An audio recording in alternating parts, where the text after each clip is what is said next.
So one of the things that I'm going to do this year is to chronologically read through the entire Bible, and I'm doing this along with some friends. And I really encourage you to do something like that. Set a goal for yourselves in your Bible reading this year.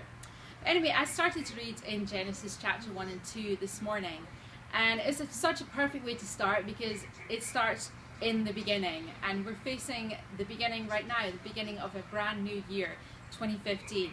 So in the beginning of this year and in the beginning of time, God created the world. And it says in verse 2, the earth was without form and void, darkness was over the face of the deep, and the Spirit of God was hovering over the face of the waters. And I just love that word hovering. And it reminded me of being back home in my mum's kitchen. And whenever she was making something, especially something really, really delicious, she would always say to me and my sister, because we'd be hanging around, she'd say, "Stop hovering, just go away."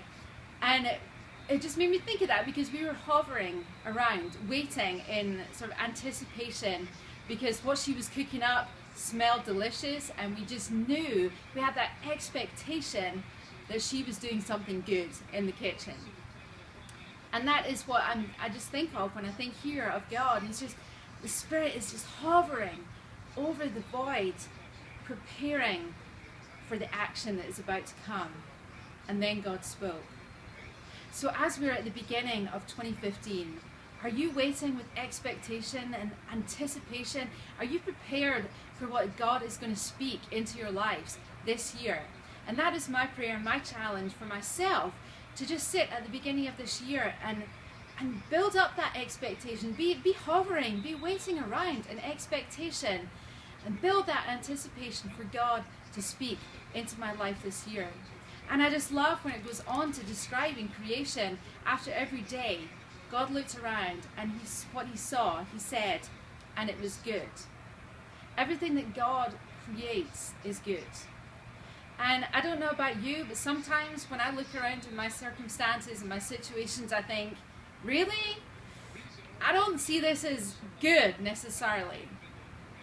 But James, in James 1 verse 2, he says, "Count it all joy, my brothers, when you meet trials of various kinds. For you know that the testing of your faith produces steadfastness."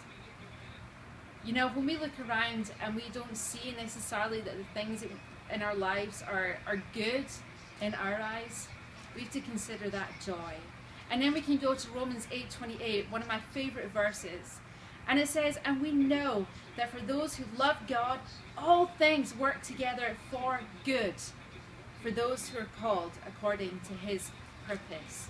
So even when we don't think that the things that we have in our lives right now are good, by our worldly, by our finite mindset, we know that God is working in those things for good, and that he is looking down, and what he sees is good because he sees the end result. We can't see that. We have to just put our faith and trust in that what God is speaking into our lives this year is good, even if it might not look like it at that precise moment in time. So it's my prayer for myself and for you as we go into this new year, 2015, that we go into it with this expectation and this hope of God speaking into our lives, and believing that what he is going to do in this year, in our lives and through us, is good. Happy New Year, my friends.